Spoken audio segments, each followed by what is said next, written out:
Sealdah main শাখায় পাওয়ার ব্লকের কারণে বেশ কিছু ট্রেন বাতিল।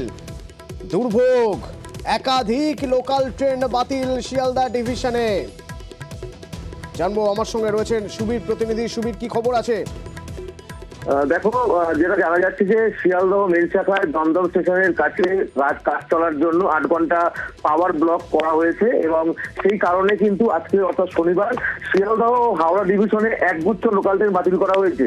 তার মধ্যে হাওড়া ও শিয়ালদা ডিভিশন মিলিয়ে মোট 65 লোকাল ট্রেন বাতিল করা হয়েছে এবং সেই জায়গায় শিয়ালদা ডিভিশনে 43টি এবং হাওড়া ডিভিশনে 22টি লোকাল ট্রেন বাতিল করা হয়েছে এবং এর ফলে কিন্তু চরম দুর্ভোগে শিকার হয়েছে কিন্তু নিত্যযাত্রীরা। তারা কিন্তু গন্তব্যে যে পৌঁছবে এবং অফিস যাতায়াতের যে সময়, সেই সময় কিন্তু চরম দুর্ভোগে পড়েছেন যারা নিত্যযাত্রী, অর্থাৎ যারা ট্রেনে করে যাতায়াত করেন, তারা কিন্তু চরম দুর্ভোগে পড়েছেন এবং তারা যেগুলো ট্রেন বাতিল হয়েছে সে কারণে তারা ঘুরপথে বাস বা অটোতে করে এবং গাড়ি ভাড়া করে তারা তাদের গন্তব্যে পৌঁছচ্ছে।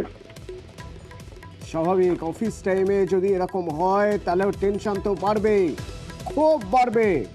একাধিক ট্রেন বাতিল, শিয়ালদা ডিভিশনে 43টি ট্রেন বাতিল। মেন শাখায় পাওয়ার ব্লকের জন্য বেশ কিছু ট্রেন বাতিল। ছটার সময় উঠেছি, কাজে সকাল সকাল চলে যাব। আজকে যাওয়ার ছিল যে তাড়াতাড়ি, আর লেট হয়ে গেছে।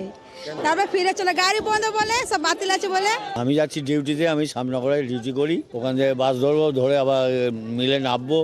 যেতে যেতে আমার টাইম পার হয়ে গেলে, গেট বন্ধ হয়ে গেলে আমাকে ব্যাক করতে হবে। এই তো পরিস্থিতি, ট্রেনের এই অবস্থা।